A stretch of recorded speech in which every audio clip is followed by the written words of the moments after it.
Aquí comienza un espacio de comunicación con la información que hacía falta.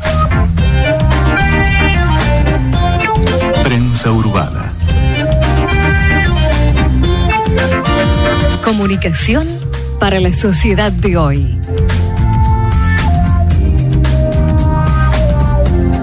Prensa Urbana.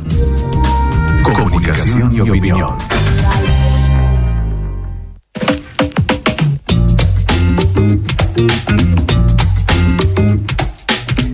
Hola, muy buenas tardes. Nos encontramos como otro jueves aquí en Ecomedios por AM 1220 con la producción de Daniel de Segli y en la operación técnica el señor Javier Martínez.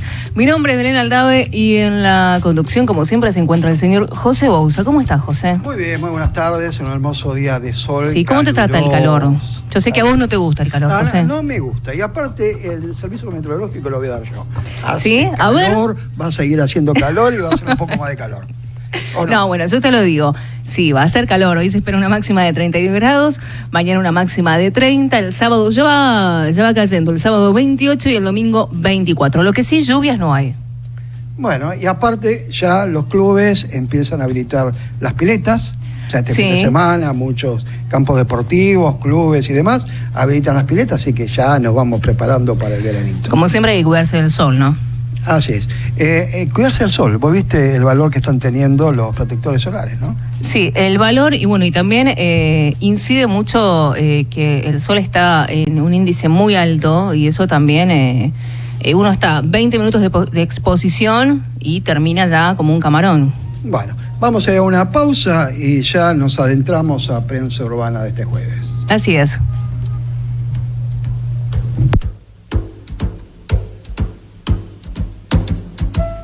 Fly me to the moon, let me play among the stars, and let me see what spring is like on Jupiter and Mars. In other words, hold my hand. In other words, baby, kiss me. With song and let me sing forevermore. You are all I long for, all I worship and adore. In other words, please be true. In other words, I love you.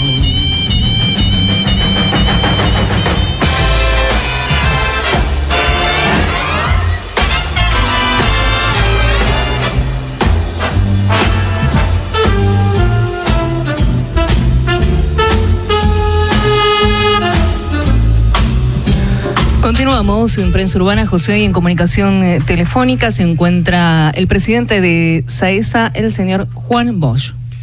Juan, muy buenas tardes. José Bouza le habla. Buenas tardes, José. Muchas gracias por llamar. Bien, Juan. Hay algo que nos interesó, nos hicieron llegar hace unos días, un tema que nos pareció muy interesante, que es algo que se habla mucho en Argentina los últimos meses, como es las fuentes de energía renovable. Ustedes presentaron un proyecto de ley. Efectivamente, en el Congreso se está debatiendo un proyecto de ley. En realidad hay ya 9 proyectos de ley que se están debatiendo para que los distintos usuarios, los consumidores de energía, puedan ser también productores de energía, que puedan aprovechar los recursos naturales, como el sol, y puedan producir energía y venderla a la red. De esta manera se transformarían no solo en consumidores de energía eléctrica, sino también en productores, y podrían obtener ingresos por la venta de energía eléctrica a la red. ¿Cómo sería eso? Y uno puede hacerlo, el modo más difundido y más conocido de hacerlo es instalando estos famosos paneles solares. El sol brilla y brilla para todos, y cada vez que tenemos el sol, como en un día como hoy, podemos tomar esa energía que el sol está entregando y transformarla en energía que se puede inyectar a la red con un panel solar y algunos otros instrumentos que van junto con el panel solar.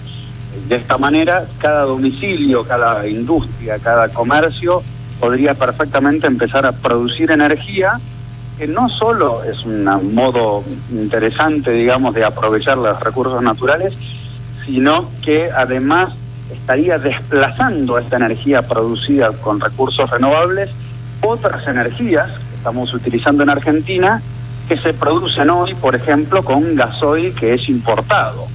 Sí. Ahora, Juan, yo me hago una pregunta, ¿no? Porque uno piensa en producir energía y piensa en grandes plantas, en cuestiones con emprendimiento de unos costos terribles que solamente lo puede producir un Estado, y un Estado no por sí mismo, sino necesita de préstamos internacionales. ¿Cómo hace un usuario, una casa, un edificio de departamento para poder acceder a un emprendimiento de este tipo que bien está marcado, ¿no? Que es para su uso y posibilidad de vender también energía producida? Bueno, ese es el gran desafío que tenemos delante y que esta ley que se está discutiendo intenta resolver. Efectivamente, para producir energía se requieren en general grandes inversiones y se desarrollan grandes plantas muy sofisticadas con financiación compleja. La revolución que se viene y que ya está ocurriendo en otros países es cambiar un poco este paradigma de enormes centrales que producen energía y la transportan por grandes líneas hacia los centros urbanos o industriales, por un nuevo paradigma en el cual una parte de la energía, no es que vamos a prescindir mañana de las grandes centrales, pero una parte de la energía que consume la ciudad la puede producir la propia ciudad, una porción. Entonces ya no es necesario este nuevo paradigma grandes unidades productoras de energía, sino el propio centro urbano, a través de múltiples pequeñísimas centralitas de energía, podemos llamarle así, va aportando parte de la energía que necesita para su movimiento ordinario. Y la ley lo que está intentando hacer es encontrar un modo por el cual los proveedores de equipos puedan entregarle una solución llave en mano, que implica que un usuario domiciliario, supongamos uno en su propia casa, compra un kit, simplemente lo enchufa con un sistema muy sencillito de aprender y utilizable por cualquiera, eventualmente con la ayuda de un electricista, y ya se transforma así nomás en generador de energía. Es una revolución, es un cambio de paradigma. ¿A qué pero costo, está Juan? muy cerca. ¿Qué costo tendríamos que hablar ahora, no? Pues probablemente si esto se produce, se difunde, va a haber menores costos porque hay mayor producción de equipos. Pero si el emprendimiento se iniciara en los próximos meses, ¿hablaríamos de equipos básicos? ¿De qué costo?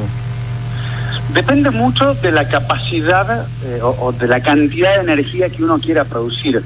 Pero hoy, que los montos todavía son altos, porque primero que faltan eliminar aranceles y falta conseguir escala y solucionar un montón de escollos, hoy tendríamos que pensar en montos que ronden los $5.000, o sea, los 75.000 pesos, para tener una primera unidad modesta.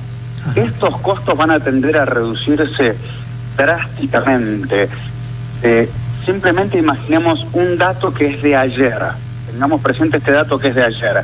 Hace muy poquito Argentina, cuando compraba energía renovable, pagaba números muy por encima de los $100 el megawatt hora, muy por encima. Ayer, las ofertas que se presentaron ayer con energía solar y energía eólica están en el orden de los $55. A este ritmo se están haciendo cada vez más eficientes y más accesibles estas tecnologías. Entonces, en breve, con una porción de inversión muy pequeña, un usuario domiciliario se va a poder transformar también en productor. ¿Va a hacer falta la participación del Estado como para este emprendimiento, por lo menos inicialmente? No, en realidad el Estado lo que necesita hacer es dictar las normas, que es lo que se está discutiendo en el Congreso con mucho profesionalismo y con todos los partidos políticos tratando de unificar un solo proyecto, y dicta las normas y después deja que los distintos actores hagan su trabajo, tanto el que provee la tecnología como el usuario que quiere invertir en tener esta pequeña planta de generación, como los comercializadores que van a comprar esta energía o los distribuidores que van a tomar esta energía. No hace falta que el Estado intervenga en la operación en sí, sino que dicte normas claras, fáciles de entender y estables en el tiempo. Con ello ya cada jugador puede tomar sus decisiones. ¿Quiénes son los legisladores que están impulsando este proyecto? El que está liderando la unificación de todos los proyectos, porque hay muchos proyectos, como hablábamos, pero Juan Carlos Villalonga, muy conocido como Cari Villalonga, es el que está unificando todos estos proyectos y manteniendo un diálogo muy activo con todas las fuerzas políticas para lograr que este único proyecto consolidado sea admisible para todos, y con el gobierno, a través del Ministerio de Energía, también tiene que hacer su aporte. Es decir, quien lidera el proceso en el Congreso hoy es el diputado Juan Carlos Villalonga. ¿Este proyecto puede entrar en los paquetes de leyes que se van a discutir estos días? Entiendo que no, entiendo que este proyecto está siendo discutido en sus detalles y se va a sancionar en los primeros meses del año próximo. Entiendo que no. No sé si ha habido algún cambio de último momento que permita incorporarlo ahora. Creo que saldría los primeros meses del año que viene, y creo que sería bueno lograr que este proyecto, igual que la Ley de Energías Renovables del año 2015, se discuta, se converse y salga bien consensuado, que no salga entre gallos y medias noches, porque eso es lo que le da sustentabilidad en el futuro. Bien. Juan Bollo, nos gustaría contarlo en nuestro programa, que venga acá a la radio y puede desarrollar más en detalle, porque lo de energía renovable masivamente creo que le falta conocimiento a la gente. Y es algo que en el futuro, Argentina, que tiene su capacidad eólica, su capacidad solar como para producir energía renovable, yo creo que debe ser el camino a mirar en el futuro. Con muchísimo gusto, me halaga la invitación y estoy a sus órdenes para ir cuando quieran. Coincido en el diagnóstico. Hoy Argentina está usando un montón de combustibles extranjeros para tener energía, y estamos bendecidos por Dios. Somos un país lleno de recursos naturales de los más diversos y distribuidos muy armónicamente a lo largo y ancho de todas las regiones. Entonces todas las regiones tienen algo para aportar, para cambiar estos combustibles importados por energía producida con valor agregado argentino y con viento, agua y sol argentinos también. Así que es el desafío de la hora y es el paradigma que se viene, sin duda. Gracias, Juan Bollo. Nos estaremos comunicando. Con muchísimo gusto. Hasta pronto. Buenas tardes. Más información en bairesprensa.com.ar.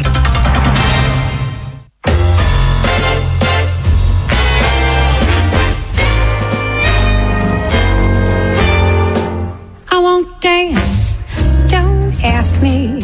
I won't dance, don't ask me.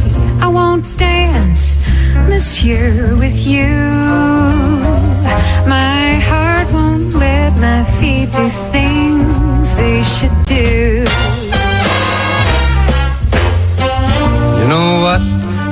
You're lovely. You know what? So lovely. But oh, what do you do to me? I'm like an ocean wave that's bumped on the shore. I feel so absolutely stumped on the floor. When you dance, you're charming and you're gentle, especially when you do the continental. But this feeling isn't purely mental. For heaven rest us, I'm not asbestos. And that's why I won't dance. Why should I? I won't dance, how could I? I won't dance. Merci beaucoup. I know that music plays the way to Continuamos en Prensa Urbana aquí por Ecomedios en AM1220. José, ya tenemos invitados en nuestra mesa. Se encuentra el doctor Héctor Garín, secretario general de Asociación de Médicos de la Actividad Privada, AMAP, y también el secretario adjunto, el señor Luis Japas. Como siempre, un gusto recibirlo, Héctor. Bueno, el gusto es mío. Usted sabe que siempre estamos dispuestos a charlar con usted, así que acá estamos. Y acompañado con un colega, secretario adjunto de la entidad, de AMAP. Exacto. Así es. El doctor Luis Japas. Mucho gusto, muchas gracias por la invitación. Bien, si nos tenemos que plantear, porque la idea era traerlos al programa nuevamente, para ir debatiendo alguna serie de temas, ¿no? Que les importa a ustedes, pero también les importa a la sociedad y principalmente le importa a los médicos de la actividad privada. Si vamos a poner un tema en la mesa de discusión hoy, latente, candente, ¿cuál sería? La salud hoy y el gremialismo hoy y el gremialismo médico hoy es todo problema. Estamos rodeados de problemas, la verdad. No hace falta más que leer los diarios y lo que está sucediendo en el ministerio, lo que se habla lamentablemente del trabajo no registrado, no solamente en los médicos, sino en toda la población, pero fundamentalmente en los médicos, como alguna vez lo hemos charlado, que están en un 95%, 98% en el interior del país, sigue siendo tan bajo. ¿Trabajo en negro el 98% en el interior? En el interior, gente no registrada. Es decir, no hay caso, no hay forma de hacer entender a los empleadores que tienen que cumplir la ley. Ahora, ¿cómo entendemos el trabajo en negro? ¿Lo entendemos como el médico como tributista o el médico directamente sin ningún tipo de registro, cobrar en dinero en negro? ¿Cómo es? No. Sería un gris. Es decir, no están registrados, con lo cual pagarán por facturación o como monotributista, pero la realidad es que de cualquiera de las dos maneras de trabajo no tienen ninguno de los beneficios que tiene cualquier trabajador. Siempre decimos lo mismo, no tienen ART, a pesar de ir en una ambulancia, por ejemplo, no tienen aguinaldo, no tienen vacaciones. En el caso de las mujeres no tienen ni siquiera el derecho a la maternidad, porque en realidad cuando no trabajan por maternidad no cobran, y cuando vuelven de la maternidad el cargo está ocupado, con lo cual las médicas mujeres que tienen familia muchas veces se quedan sin trabajo. Doctor Japas, ¿qué pasa con la responsabilidad del médico en esta situación cuando no están registrados? Si hay un juicio de por medio, una mala praxis, ¿lo tiene que asumir el médico? Por supuesto que el médico, por ser profesional del arte de la salud, es responsable por su propia actividad. Responsabilidad que comparte solidariamente cuando trabaja en una institución privada, y por más que no exista una registración laboral, un trabajo en blanco registrado, es solidariamente responsable el empresario con el médico. Eso no le quita responsabilidades al empleador. Quiero, ampliar un poco el concepto para la gente en general que no está enterado de este tema de la registración o no registración. Históricamente el médico fue un profesional liberal que atendía individualmente y fijaba él sus honorarios, y muchas veces los modificaba en cuestión o en relación a las posibilidades económicas del paciente.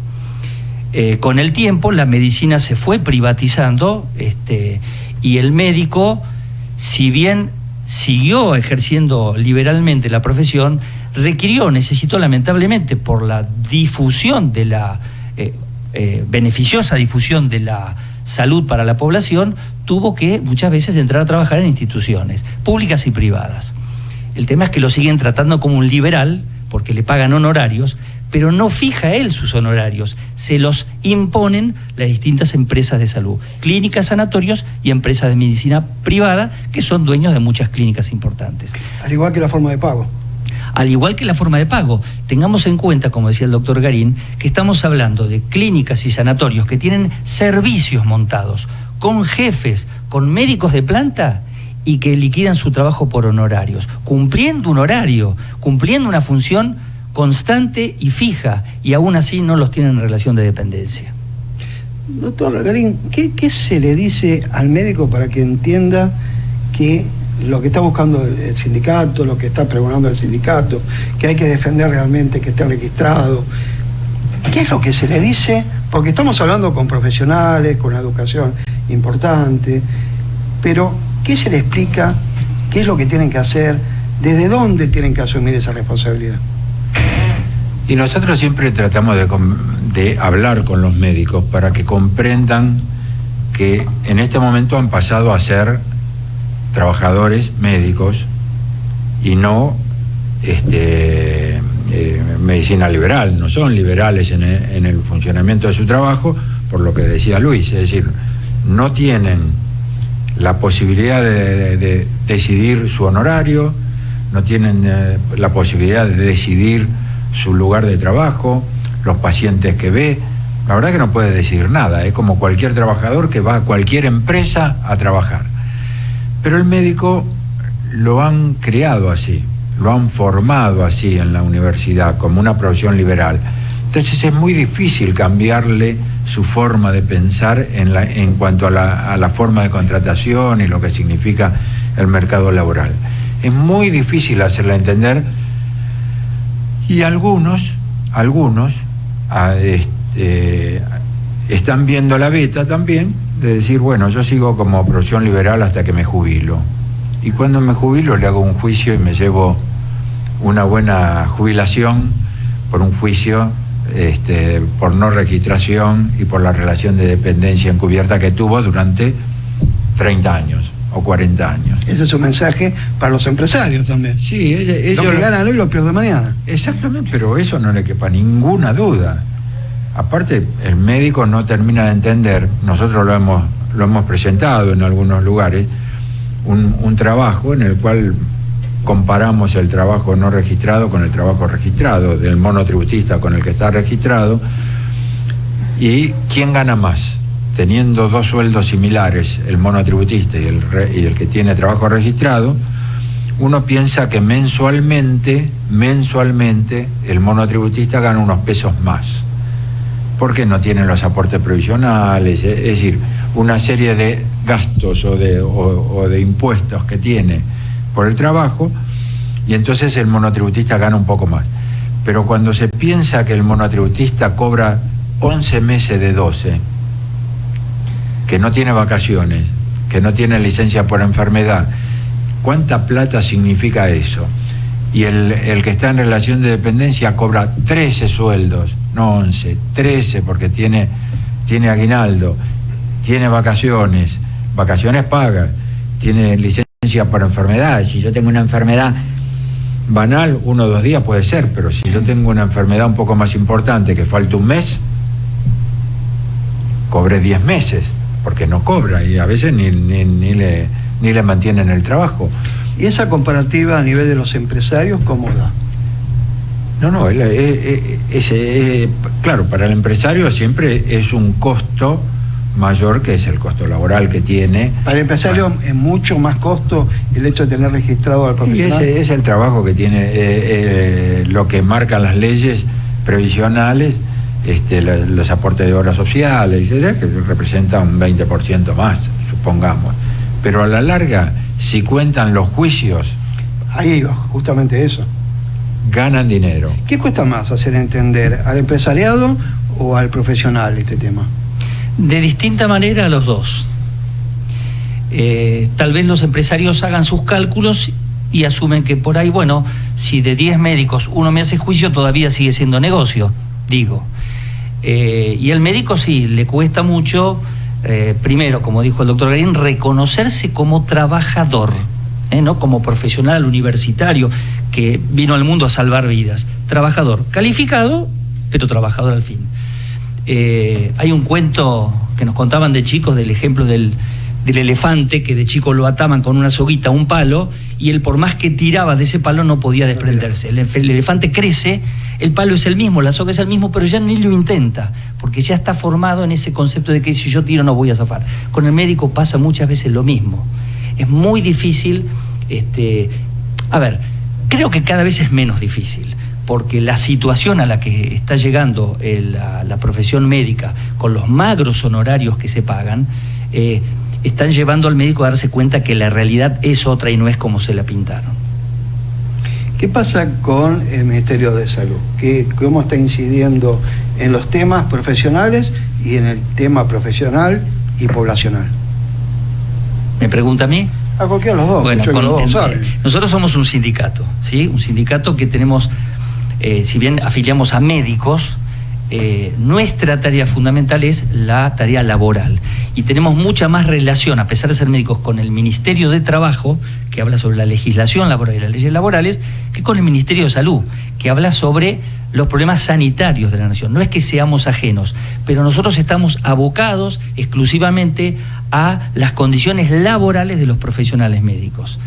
Como médicos fuera del sindicato, sí, por supuesto que estamos al tanto y al día y discutimos en las sociedades científicas o en otras organizaciones que tienen más que ver con la salud de la población. Pero en lo estrictamente sindical, nuestra referencia siempre fue y es el Ministerio de Trabajo de la Nación.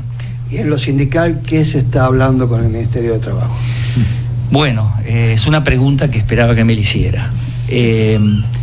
Hace un año cambió el gobierno, hace un año cambiaron las autoridades del Ministerio de Trabajo de la Nación y realmente debemos decir que la respuesta a nuestros pedidos insistentes de reunión para dialogar como sindicato pequeño que aún somos han sido absolutamente infructuosas. No hemos tenido llegada nunca a las nuevas autoridades del Ministerio. Algo que debemos señalarlo no ocurría con las autoridades del Ministerio de Trabajo del gobierno anterior. Cosa extraña, ¿no? No lo sé. Lo cierto es que, como dice el doctor Garín, el Ministerio de Trabajo primero está para atender a todos. Y segundo, los que más necesitan el accionar del Ministerio de Trabajo son precisamente los sindicatos que tienen menos fuerza. Claro. Los grandes sindicatos, los sindicatos más importantes, posiblemente van al Ministerio de Trabajo y lo llaman al ministro para decirle, vino fulano, venite. En nuestro caso es al revés. En el caso de la Asociación de Médicos Privados, no están incluidos en la CGT. No. No están. No, nosotros en realidad las instituciones nuestras son una asociación como nosotros, que es una entidad primaria, es una organización primaria para lo laboral. Tenemos la Federación Médica, que reúne sindicatos, asociaciones, que no afilia a personas, afilia sindicatos, digamos, o asociaciones médicas, y la Confederación Médica, que vendría a ser una entidad terciaria, que vendría a ser la CGT de los trabajadores. Pero de todas maneras es una cuestión más filosófica. La CGT son patrones nuestros, son empleadores, son dadores de trabajo para los médicos. Por las obras sociales que tienen. Por las obras sociales y por las clínicas que tienen, por los lugares de trabajo habitual, los policonsultorios. Entonces, y cuando queremos hablar con ellos, es muy difícil hablar. Entonces, muchas veces yo lo he dicho, con alguno de ellos sentado a la par, que cuando hablan de los médicos siempre protestan porque no se asumen como trabajadores. Y después cuando estamos en un sindicato de médicos, ellos no quieren hablar con nosotros porque dicen que no somos trabajadores, que somos liberales. ¿Quién los entiende? No quieren hablar con nosotros porque dicen que somos medio elitistas. Pero cuando nos asumimos como trabajadores tampoco lo quieren hacer. ¿Y qué sucede con las entidades de segundo y tercer grado, como la Federación y CONRA? ¿Tienen presencia en esta discusión con el Ministerio de Trabajo? Nosotros en la Federación Médica tenemos personería gremial. Nosotros también participamos en la Federación, en la conducción de la Federación.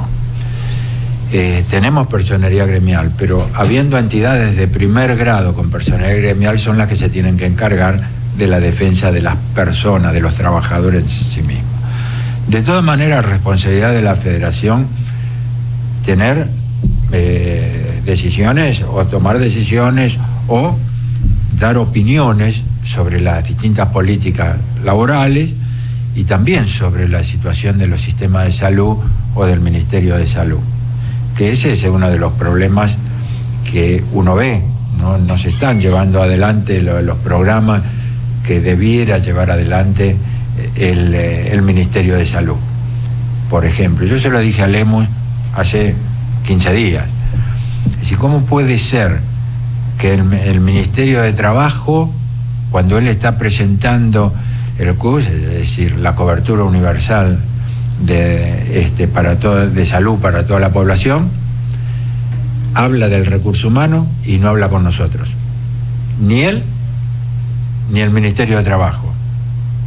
Dice, ¿pero qué problema tenés? Yo a Lemus lo conocemos de hace muchísimos años, yo soy médico municipal, lo conozco de hace mucho tiempo.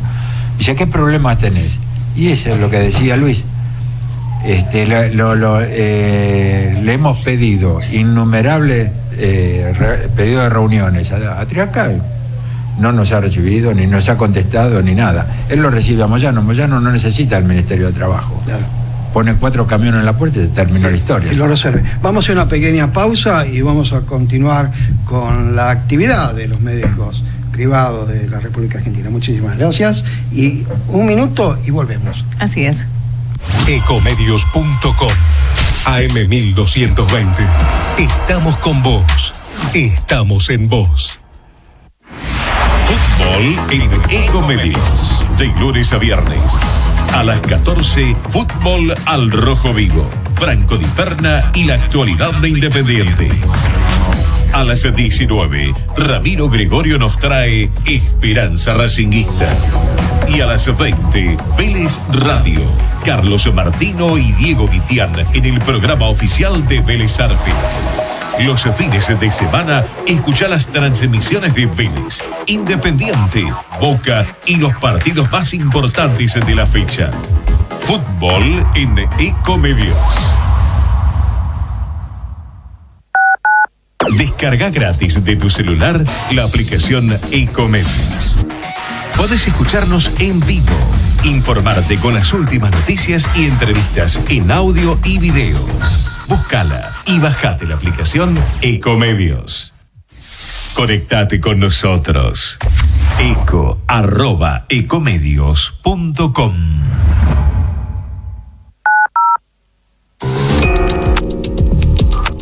Prensa Urbana. Información para la sociedad de hoy.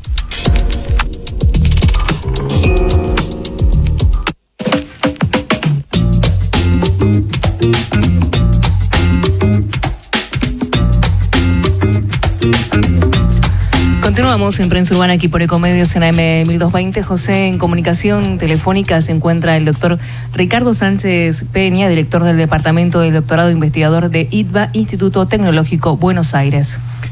Buenas tardes, José Bouza le habla. Buenas tardes, muchas gracias por llamar.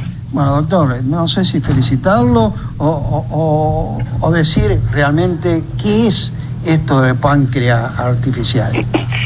Bueno, sí, le cuento. El páncreas artificial es algo que lleva un paciente, esto es para la diabetes tipo 1, es decir, para los insulino dependientes a los cuales el páncreas no le funciona y no le segrega la insulina necesaria para mantener los niveles normales de glucosa en sangre. Entonces, el páncreas artificial consiste de un monitor de glucosa, que es un parche que va adherido al cuerpo con una pequeña agujita que va conectada de forma subcutánea al organismo. Con eso se mide la glucosa en sangre. Otro parche que es la bomba de insulina, que le inyecta insulina al paciente. Estos dos dispositivos ya existían previamente, y lo nuevo acá es que estos dos dispositivos se pueden conectar a través de lo que se llama un algoritmo de control. Esto va en una computadora, en este caso en un celular, para hacerlo más modular, más práctico. El celular funciona como una computadora, y dentro de ese celular va un algoritmo basado en modelos matemáticos y demás, que lo que hace es, en base a la medición de glucosa del paciente, le indica a la bomba cuánta cantidad de insulina tiene que inyectar, y se conecta con la bomba, y el monitor de glucosa se conecta a través de Bluetooth, con lo cual el paciente se independiza de estar haciendo las cuentas que tiene que hacer durante toda su vida para calcular cuánto se inyecta de insulina, cuánto come, si hace ejercicio o no. De alguna manera lo libera al paciente un poco de la enfermedad. Doctor, acá nos acompaña en la mesa el secretario general de AMAD, de la Asociación de Médicos de Actividad Privada, y el secretario adjunto de la misma, el doctor Luis Japas, con los cuales también lo pongo en comunicación en este momento. Perfecto. Buenas tardes. Buenas tardes. Mucho gusto. Sí, encantado.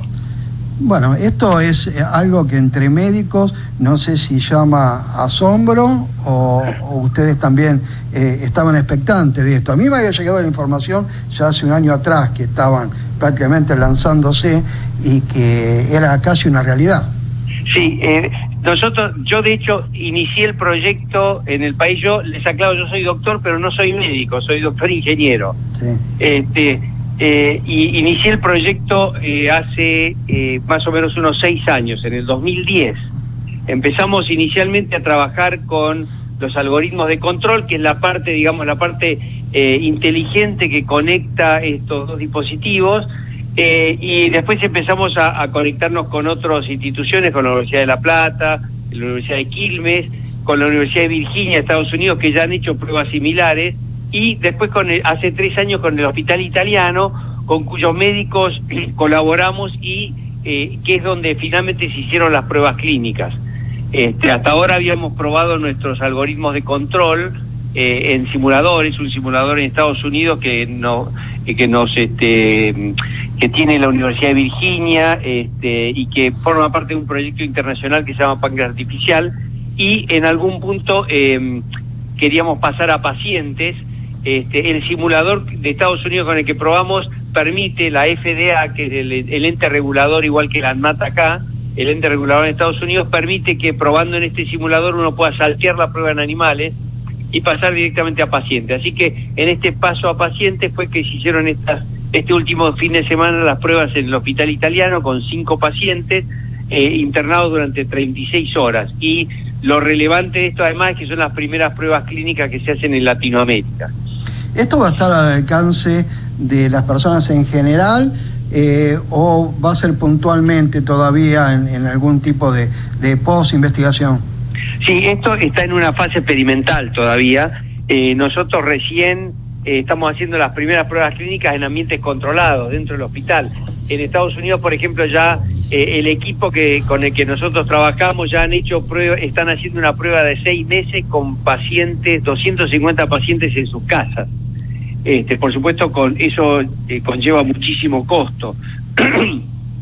Es decir, que esto va a tener varias etapas en las cuales se va a ir cada vez más haciendo más autónomo al paciente, de forma tal de que el paciente ya pueda irse con el equipo y demás. Por ahora, en el país y en Latinoamérica estas son las primeras pruebas, pero a medida que se vaya avanzando, esto después en algún momento se va a convertir en un artefacto comercial, o un artefacto que, digamos, después se verá, digamos, si los gobiernos lo van a tratar de distribuir con un costo menor a los pacientes de diabetes tipo 1 o no, eso ya se verá. Por el momento nosotros lo que estamos haciendo es liderando el equipo que está haciendo los experimentos y que está tratando de probar que esto funciona efectivamente bien.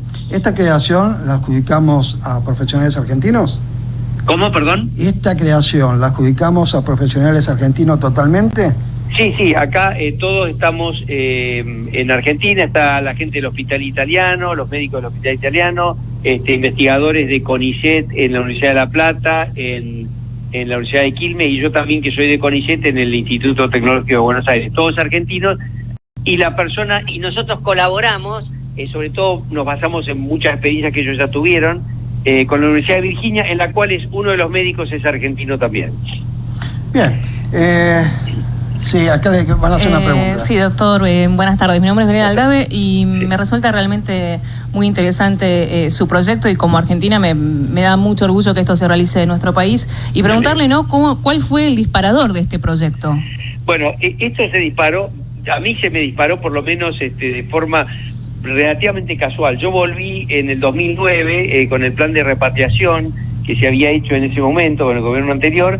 Yo estuve en España 5 años, volví al país y volví pensando, yo soy ingeniero, digamos, doctor en ingeniería, me dediqué mucho tiempo al área trabajando con satélites, cohetes, y volví pensando en dedicarme a algo más relacionado con la biología y la medicina. Y un colega mío, en el Instituto Tecnológico de Buenos Aires, tenía un nieto con diabetes tipo 1, un chico de 3 años, cuya madre es médica, y bueno, me contacté con ellos, conocí al chico de 3 años, que ahora ya tiene 9, y me interesó el problema. Yo me dedico al control automático y justamente este es un problema de control automático, y bueno, ahí un poco inicié el proyecto, eso fue en el 2010, y a partir de ahí, bueno, empecé a juntar gente, dirigí a algunos doctorandos que empezaron a trabajar en el tema, bueno, conseguí fondos y demás, y bueno, y a partir de ahí ya se generó todo esto, por eso digo, ya lleva 6 años. Bien, felicitaciones, doctor Ricardo Sánchez Peña. Bueno. Estas iniciativas es valorable, y que indudablemente la repatriación de lo que son nuestros científicos a Argentina tenga esta respuesta, por lo menos incentiva que cada vez más profesionales puedan regresar al país. Bueno, muchísimas gracias. Buenas tardes. Hasta luego. Baireseprensa.com.ar Periodismo multimedia. Prensa Urbana. Comunicación y opinión.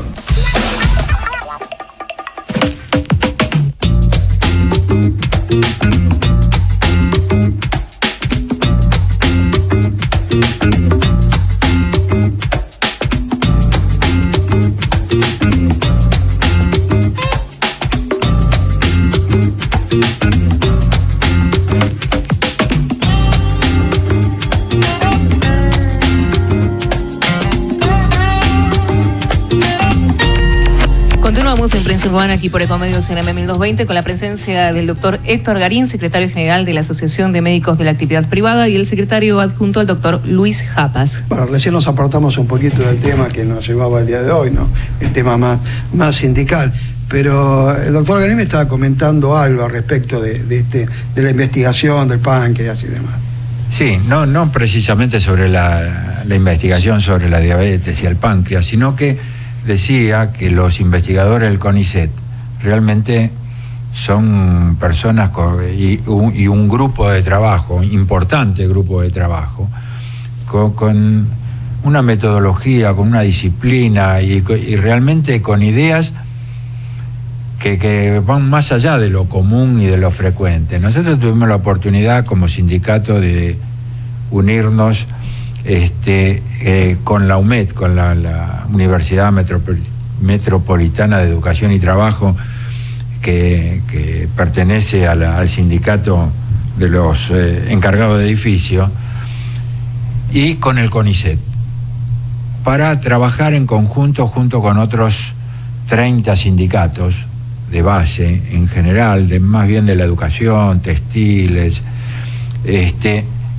para ver cuáles pueden ser las, fíjese, una idea para mí innovadora, de realmente cómo podían los trabajadores generar ideas para que el CONICET llevara adelante en conjunto, para que inclusive lo que se obtuviera fuera un producto que después podía generar una patente de invención para los trabajadores. Porque hablaban, por ejemplo, que si fueran textiles que trabajan con tinturas o trabajan con algunas anilinas o con algo que a veces producen algunos problemas de salud. Y además los trabajadores saben qué es lo que está provocando y a veces hasta encuentran las soluciones en una máquina que no está patentada. El empresario compra una máquina y después el trabajador le dice, mira, me parece que es más fácil, sí, acá le agregamos algo, y eso no está patentado, y a veces los empleadores lo patentan ellos. Claro. Y es un trabajo hecho por los trabajadores. La experiencia práctica del trabajador. La experiencia práctica. Y entonces decían que con el CONICET trabajar en algunas ciencias duras, como podía ser esta, de la búsqueda de patologías o de situaciones que podían ser peligrosas para los trabajadores, o ciencias blandas como la nuestra, que podía llegar a decir por qué los médicos no prefieren el trabajo registrado. con el CONICET. Entonces se conformó un grupo que es el CITRA, que es un centro de investigación e innovación de los trabajadores, junto con el CONICET, y realmente que lo lleva adelante el ingeniero Nefa, un personaje en el alto sentido de la palabra, ¿no? Realmente un científico de absoluta nota del CONICET, que es el que lidera todo ese grupo. Pero bueno, el doctor que acaba de hablar, que pertenece al CONICET, no hace más que certificar lo que le digo, ¿no? Bien, ustedes tuvieron un congreso hace muy poquitos días, el congreso de AMAT, en el cual estuvimos, donde pasamos algunas notas en días pasados. Creo que fue hace 2 semanas, ¿no? Si no me equivoco. ¿Qué evaluación tuvieron de esa jornada? Bueno, es el segundo congreso que organizamos desde el año 2007, que obtuvimos la personería gremial. El primer congreso se realizó el año pasado y es un congreso nacional. Es decir, reunimos una vez por año, el día 7 de noviembre, que coincide con el cumpleaños de la MAP, a los representantes gremiales locales de la capital federal, del conurbano y del interior del país, donde nosotros tenemos seccionales. Una suerte de puesta al día de los avances del trabajo del sindicato, discusiones de problemáticas locales en cada una de las seccionales y, por supuesto, buscar que todos tengamos perfecta noción o conocimiento de las distintas problemáticas que se suceden en los distintos lugares del país. Problemáticas que fueron transmitidas de qué manera, es decir, cada delegación que vino trajo su inquietud. ¿Cuáles fueron algunas de ellas? Bueno, las inquietudes que tienen más que nada el interior del país pasa por el trabajo no registrado, que impide que el gremio pueda hasta conseguir la personalidad gremial, que nosotros estamos... ¿Gira todo en eso? Sí, la mayoría gira en eso, y aparte las pésimas, no malas, pésimas condiciones laborales. Volvemos siempre con el tema de los residentes, que los hacían trabajar o los hacen trabajar 100, 120 horas por semana, y ahora le han mejorado un poco los sueldos en la medida que nosotros lo trajimos a la luz y lo hicimos conocer el tema, pero en Córdoba le estaban pagando 5.000 hace un año, 5.000 pesos por mes, lo hacían trabajar 500 horas por mes, así que significa que le pagaban 10 pesos la hora a los residentes. Por eso, una de las profesiones con mayor deserción eran las residencias médicas. Por eso es que hoy faltan residentes médicos en casi todos lados, y que además faltan residentes en las especialidades críticas, porque no se ve cuál es el beneficio, cuál es, digamos, qué es lo que puede tener como satisfacción trabajar de esa manera, por más que la profesión sea solidaria, que realmente es vocacional. ¿Por qué se va a alejar a lo mejor de Buenos Aires para ir a trabajar a un pueblito de Jujuy? No, pero eso primero ahí entramos en otro tema que tiene que ver tal vez con algún programa del Ministerio de Salud de la provincia de Buenos Aires, que hicieron un programa, yo quiero hacer residencia en la provincia de Buenos Aires, que en el concepto está bien en mejorar las condiciones de trabajo del residente, mejorarle las condiciones de vida del residente, que tenía que ver con que el residente fuera a un lugar, se asentara en esa ciudad, pudiera en teoría hacer la residencia, le daban trabajo a él, a la mujer, colegio a los chicos, lo hacían socio del club de la ciudad. Perfecto, está todo bien. Los intendentes debían poner plata para mejorarle los salarios, aparte del que paga la nación. Pero ahí hay otro tema. Están desvirtuando la residencia. ¿Quién es el que los prepara? En una ciudad pequeña, con un hospital que tiene carencias notorias, la provincia de Buenos Aires tiene muchas carencias hospitalarias. Entonces, ¿quién lo forma? Entonces se está, digamos, desmereciendo la capacitación y se está desvirtuando cuál es la idea de la residencia, que es preparar especialistas idóneos, que son los que debiera haber tomado la provincia como idea, claro. Llevarlos ya como especialistas que han terminado su residencia, y entonces sí, le ofrezco casa, trabajo para la mujer, el colegio para el chico y todo lo demás, y un buen sueldo.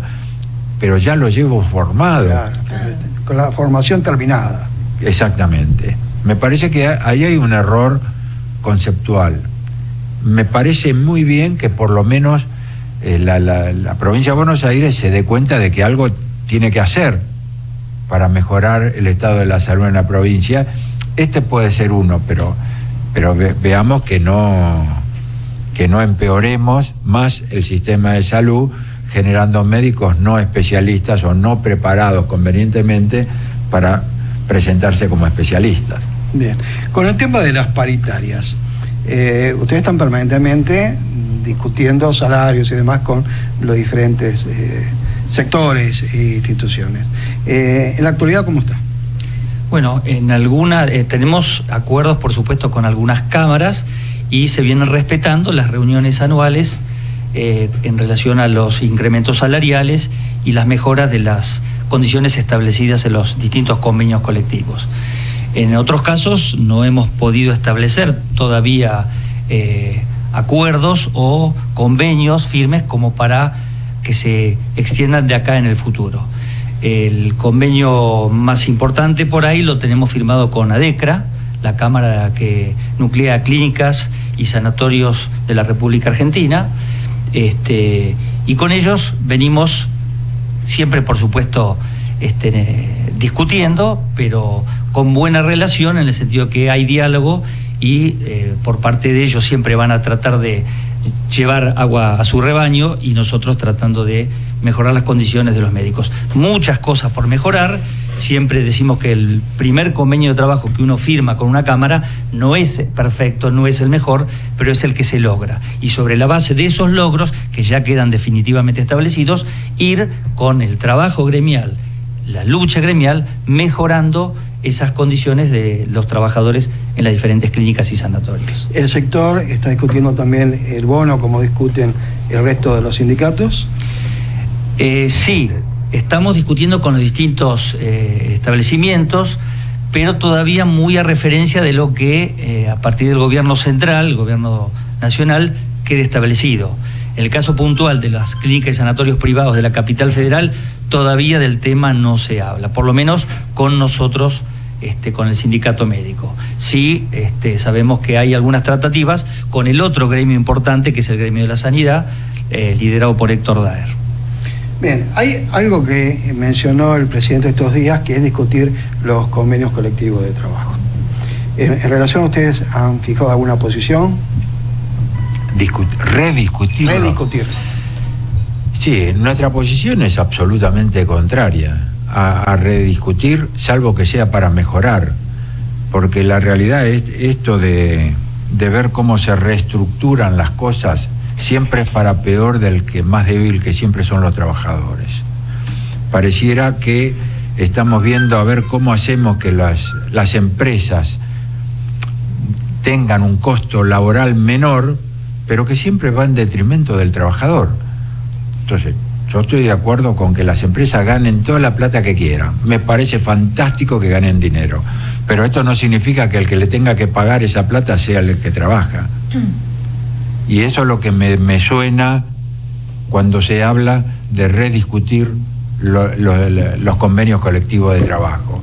Nosotros estamos más que chochos de haber generado un convenio colectivo, por ejemplo, con la gente del bancario, que para nosotros es un modelo de convenio colectivo, en el cual hemos incluido a los residentes, que estábamos hablando recién, cosa hace 2 años pero impensada. ¿A quién se le ocurría meter en un convenio colectivo de médicos a los residentes que estaban en teoría en una etapa de capacitación? Bueno, nosotros lo logramos. Hoy tienen una estabilidad, están en relación de dependencia, tienen todas las condiciones de trabajo, porque a la larga son médicos con título, con matrícula y que están trabajando además en la parte asistencial, independientemente de su área de capacitación. Bueno, nosotros creemos que ese convenio colectivo, que es de avanzada y que hemos puesto un montón de otros rubros que no existen en los convenios colectivos normales de otros trabajadores de base. El de los médicos tienen todo lo que corresponde a higiene y seguridad laboral, la capacitación permanente. Estamos hablando para agregar algunos otros rubros o puntos que el Ministerio de Trabajo estaba como tratando de que se incorporara. Estábamos ya en la cosa más finita, en colocar en un convenio colectivo el tema de la discapacidad, el tema de la no discriminación por sexo ni por nada. Bueno, de alguna manera nosotros creo que tenemos un convenio colectivo que es ejemplo. Es ejemplo. Y que nosotros vamos a querer cambiarlo, pero ni loco. Nosotros queremos avanzar en favor del trabajador, no permitir de que alguien quiera modificar hasta el modelo sindical argentino, lo cual es una barbaridad. Yo creo que en los próximos meses va a estar en el tapete justamente esto, ¿no? El discutir los convenios, o sea, convenios que llevan muchos años o convenios nuevos, como entidades nuevas como la de ustedes. Y va a ser un debate bastante vidrioso. Sí. Demasiado problematizado. Sí, yo creo que sí, pero mire, yo del movimiento obrero, independientemente que como digo, yo los tomo también como patrones, de alguna forma, le tengo plena confianza en cuanto a su capacidad y pragmatismo para reunirse, juntarse y defenderse de los ataques de otros sectores, que pueden ser las cámaras empresariales o el gobierno, si quiere. No se lo van a llevar por delante, y creo que esto lo ha demostrado en todos los años que se ha enfrentado desde la dictadura a distintos gobiernos que han querido desarmar el movimiento obrero y no han podido. No han podido. Doctor Héctor Garín, secretario general, doctor Luis Japas, secretario adjunto de la Asociación de Médicos de la Actividad Privada, muchísimas gracias. Ojalá tuviéramos muchísimo más tiempo, pero ya finaliza Prensa Urbana de hoy. Sí, finaliza en el día de hoy. Le agradecemos en la producción a Daniel de Segli, en la operación técnica a Javier Martínez. Mi nombre es Belén Aldavi. Como todos los jueves, el señor José Bouza los va a estar acompañando en otro programa de Prensa Urbana.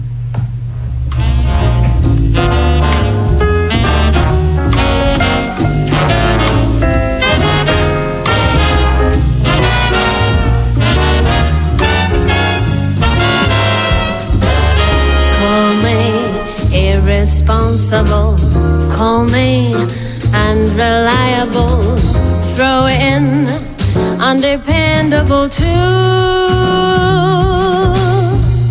Do my foolish alibis for you.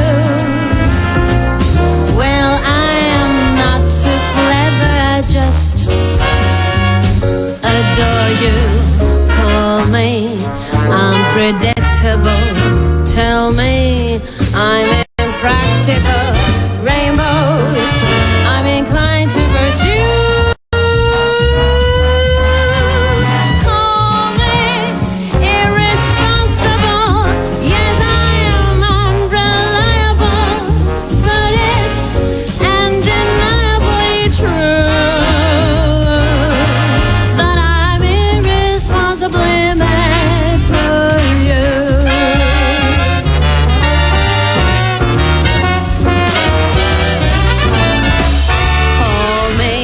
Irresponsible, call me unreliable, throw in undependable too. Do my foolish alibis for you. Well, I am not too clever, I just adore you. Desde Buenos Aires, transmite LRI 224, AM 1220, Ecomedios,